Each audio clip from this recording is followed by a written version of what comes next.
Assalomu alaykum. Moskvada musofirda yurgan vatandoshlar, Moskva, Toshkent, Toshkent, Moskva yo'nalishi bo'yicha qatnayotgan komfortabil davlat tomonlama qo'yilgan avtobuslarimiz bugun 2026-yil 30-mart haftaning dushanba kuni aziz yurtdoshlar.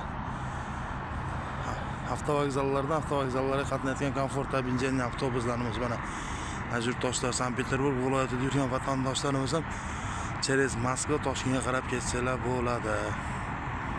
Ekranlarda ishonchli nomerlar bo'ladi. Agarda kimda kim Zalotoydan qarzi bo'lsa, qandaydir dokumentlarida muammolari bo'lsa, ekrandagi nomerlarga bemalol murojaat qilib, aziz yurtdoshlar, o'zingizlarga kerakli so'roq nimalarni bilsanglar bo'ladi, savollarga javoblarni olsanglar bo'ladi aziz yurtdoshlar. Like, podpiska bosishni unutmanglar, kanalimizdan uzoqlashmanglar aziz yurtdoshlar. Moskva, Toshkent, Toshkent, Moskva, Sankt-Peterburg, Toshkent, Toshkent, Sankt-Peterburg.